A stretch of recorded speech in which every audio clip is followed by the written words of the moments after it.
আজকে হঠাৎ করেই আমরা পৌঁছে গেছিলাম প্রাচীন রঞ্জিত হনুমানজি মন্দির, ইন্দোরের খুবই বিখ্যাত এবং খুবই জাগ্রত একটি মন্দির, যেখানটায় অনেক দিন ধরে আমার যাওয়ার ইচ্ছে ছিল কিন্তু হয়ে উঠছিল না, কোনো হয়তো নসিবে ছিল না, ভাগ্যে ছিল না। যাই হোক, আজকে কিন্তু আমরা পৌঁছে গেছি। তো গিয়ে দেখি মেন গেট বন্ধ আছে, হয়তো ওখানে কোনো কাজ চলছে, কিন্তু তারপরেও যে গেট দিয়ে ঢোকা হচ্ছে সেটা কিন্তু বেশ সুন্দর একটা ব্যবস্থা করা হয়েছে।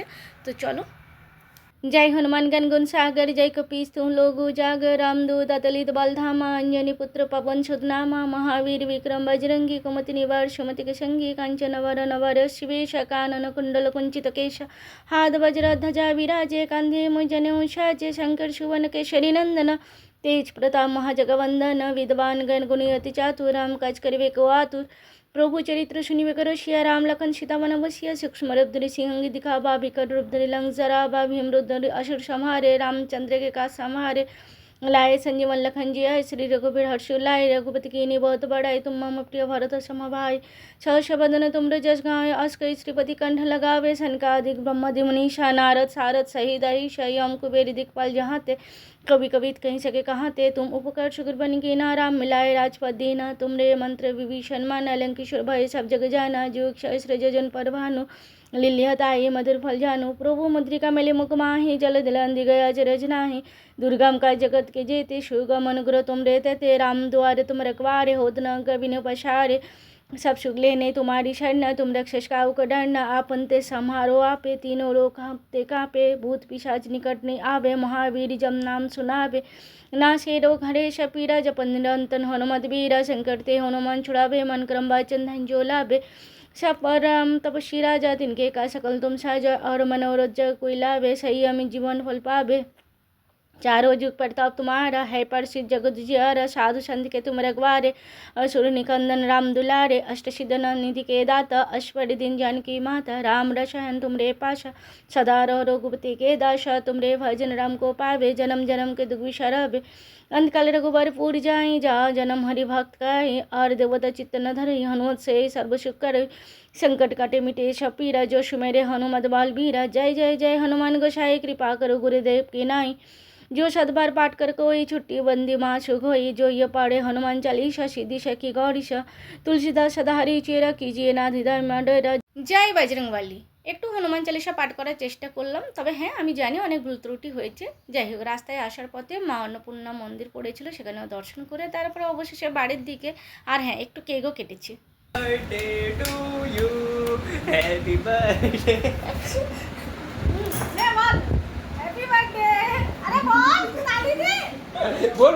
তো আমাদের রঞ্জিত হনুমানজি যাওয়ার কোনো রকম কোনো প্ল্যানিং ছিল না। আসলে আমরা গেছিলাম ডাক্তার দেখাতে, আর আসলে আমি পড়েও গেছিলাম বলে দিয়ে, আমার কিন্তু ভীষণভাবে চোট পেয়েছি, এখানেও খুব ব্যথা, হাঁটুতেও খুব ব্যথা, ভীষণ চোট পেয়েছি। তো গেছিলাম ডাক্তার দেখাতে, তারপরে ভাবলাম যে একদম হনুমানজির মন্দিরের কাছে ডাক্তারের চেম্বার, তো আজকে না ভীষণভাবে ইচ্ছে করছিল। আমি অনেকবারই ডাক্তার দেখাতে যাই ওনার চেম্বারে, কিন্তু মন্দিরে খুব একটা যাওয়া হয় না। আজকে কিন্তু ভীষণভাবে মন চাইছিল যে আজকে যাব। আর গিয়ে দেখছি যে মানে সামনের যে গেটটা, যেটা মেনলি সবসময় যে গেট দিয়ে সবাই ঢোকে, সেই গেটটা মনে কোনো কাজ হচ্ছে, সেটা বন্ধ ছিল। তো আমাদেরকে একটু ঘুরিয়ে যেতে হয়েছে, কিন্তু পার্কিংয়ের ব্যবস্থা এতটাই ভালো যে মানে বলার মতো নয়। ভীষণ সুন্দর ছিল পার্কিং। আর অনেকটা রাত হয়ে গেছে, আর ডাক্তার দেখাতে গিয়ে সত্যিকারে ঠকে গেছি, কারণ একটারের পিছনে নেই করে মানে 40 মিনিটের বেশি সময় দিচ্ছে, এত সময় লাগছিল। আমরা শুধু ভাবছিলাম যে এত দূর থেকে এসছি, আমরা কখন মানে বাড়ি পৌঁছাবো সেটাই খুঁজে পাচ্ছি না, যে এত দূর থেকে আমরা এসছি, একজন পেশেন্টকে যদি এত সময় দেয় তাহলে আমরা কখন বাড়ি পৌঁছাবো। আর তারপরে মাথার মধ্যে ছিল যে মন্দিরেও যাওয়ার আছে, রাখ। তো তারপরে ছিল যে মন্দিরেও যাওয়ার আছে, আর মন্দিরে এখানে যে এত টাইম লাগে তাহলে মন্দিরে কখন যাবো, তো নানা রকম চিন্তা মাথায় ঘুরছিল। আর সবথেকে বড় কথা, দুটোই কিন্তু আমাদের বাড়ির থেকে অনেকটাই দূরে আছে। একটু ডিস্টার্ব করছে বলে মাঝে মধ্যে কথাগুলো আটকে যাচ্ছে। এই যে একটু এদিকে, কি লজ্জা পাচ্ছিস নাকি? এই যে তখন থেকে না ওই ক্যামেরার পিছনে এইভাবে ডিস্টার্ব করছে। তো আমাদের বাড়ি থেকে মানে ডাক্তারি চেম্বার বলো বা হনুমানজির মন্দির বলো, অনেকটাই দূর আছে।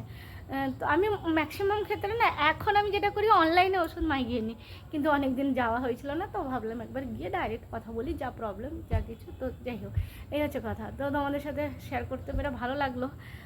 আর তুই এইরকমভাবে বসে আছিস কেন? এরকমভাবে বসে থাকার কারণটা কি বলবি কি? আর হ্যাঁ, বার্থডের যে কেকটা কাটা ওটা কিন্তু আমার বার্থডে নয়, আমি জাস্ট একটু মজা করে মানে দেখাচ্ছিলাম, কিন্তু আমি তার কেকে একটু টাচও করিনি। আমি এটা তাকে অনেকবার বলেছি যে দেখ তোর বার্থডের কেক তুই টাচ করবি, তুই কাটবি, আমি কিন্তু টাচও করিনি। আর ও ক্রিমটা কেটে তো গেছিল। ফালতু বকবি না, এটা ক্যামেরার সামনে এরকম করে বলছে, কিন্তু একদম নয়, এরকম করে ফালতু কথা বলবি না। না না, ও তো আমরা ঘুরিয়ে দিয়েছিলাম। হ্যাঁ ঘুরিয়ে দিয়েছিলাম, অন্যদিকে লাগালাম। আমি একটুও টাচ করিনি, আমি খুব ভালো করে জানি। আর ও মস্তি একটু করছে হয়নি, হ্যাঁ ঠিক আছে, একটুখানি চলে। ক্যামেরার সামনে একটাই তো কাট লেগেছিল আর কি, একটাই তো কাট লেগেছে লম্বা করে বাস। মানে ক্যামেরা অন থাকলে কিছু একটা বলতে থাকে। তো যাই হোক, আমাদের কিন্তু তারপরে আস্তে আস্তে অনেকটাই রাত হয়ে গেছিলো। আমরা যখন আসলাম তখন একদম শুনশান, কেউ ছিল না। আমাদের এইদিকে লোকজন আছে, অনেক লোকজন আছে, কিন্তু ওই সাইডে লোকজন একদমই ছিল না। এই যে কেমন করছে ক্যামেরার ওপাশে, মানে ওই কোনটা দিয়ে হাতটা আসছিল আমি জানি না, কে কে লক্ষ্য করেছে। যদি তোমরা মিস করে থাকো তাহলে একটু ব্যাকে গিয়ে দেখবে, ওর হাতটা কিন্তু ওই এই যে এই কোনটা দিয়ে আসছে, এইরকম করে আসছিল, মানে এইভাবে মাস্তি করে। আয় এদিকে আয়। না হয়ে গেল না, না, আমার তো আয়, ডেবিউ আয়। হয়ে গেছে। আচ্ছা, ওর ডেবিউ হয়ে গেছে। তো সত্যিকারে হনুমানজির মন্দিরে যাওয়াটাও অনেকটা ভাগ্যের ব্যাপার। আর এই হনুমানজির মন্দির অনেক পুরনো প্রাচীন মন্দির, ও হনুমান সেজে এখন দাঁড়িয়ে আছে। তো অনেক প্রাচীন মন্দির, অনেক জাগ্রত মন্দির। ওখানে যখনই যাই প্রচুর ভিড় হয়। প্রসাদ দেওয়ার লাইন এত বড় ছিল, মানে বলার মতো নয়। আমরা দেখে গেছি বিশাল বড় লাইন, আর এসে দেখছি খালি। আমরা নিজেরা অবাক হলাম যে আরে বাহ, লাইন তো খালি হয়ে গেছে, ভালো হয়েছে, আমাদের লাইনে দাঁড়াতে হবে না। কিন্তু গিয়ে দেখি যে প্রসাদটাই শেষ। ও কি মারছে ওই যে উপর থেকে, তো গিয়ে দেখছি প্রসাদটাই শেষ হয়ে গেছে। কিন্তু তাও প্রসাদ পেয়েছি, অন্য প্রসাদ পেয়েছি, অন্য কেউ দিচ্ছিল, অন্য জায়গা থেকে প্রসাদ পেয়েছি। কিন্তু প্রচুর প্রচুর প্রচুর ভিড় হয়, আর ভীষণ জাগ্রত, অনেক দূর দূর থেকে লোক আসে। আমিও অনেকবার গেছি। তো তারপরে আজকে আবার যা হোক দর্শন করে এলাম। জয় বজরংবলী, শুভরাত্রি, টাটা, বাই বাই, সবাই ভালো থাকবে। আজকে খাবারে অনেক কিছুই আছে, সেটা একটু বলে নিই। এটার মধ্যে কি আছে দেখি, কেমন হয়েছে আমি জানি না। সেটা হচ্ছে ভাপা হয়েছে। কিসের ভাপা? চামচটা দিয়ে, একটা চামচ দিয়ে এটা দেখি। হলো ছোট টমেটোর ভাপা। টমেটো ভাপা নয়, নর্মালি এটা হচ্ছে, আমি বলে দিই, এটা হচ্ছে চিংড়ি ভাপা। এই যে চিংড়ি ভাপা, চিংড়ির ভাপাতে কিন্তু আমি পেঁয়াজ দিই না, কিন্তু আজকে আমি ভাবলাম পেঁয়াজ দিয়ে দেখি কেমন লাগবে, তো ওই জন্য পেঁয়াজ দিয়েছি। আর তেল আমি সবসময় কম দিই, কারণ তেলের একটা না, সর্ষের তেলের একটা ঝাঁস থাকে, বেশি হয়ে গেলে খাওয়া যায় না। তো দেখ, ঝোলটা মনে হচ্ছিলো বেশি বেশি হবে, কিন্তু না, ঠিক আছে, এইটুকু তো ঝোল লাগে। হ্যাঁ, চিংড়ি মাছ অনেকগুলো আছে, যা চিংড়ি মাছ ছিল বাড়িতে সবটাই দিয়ে দিচ্ছি। চিংড়ি মাছটা একদম টাটকা ছিল।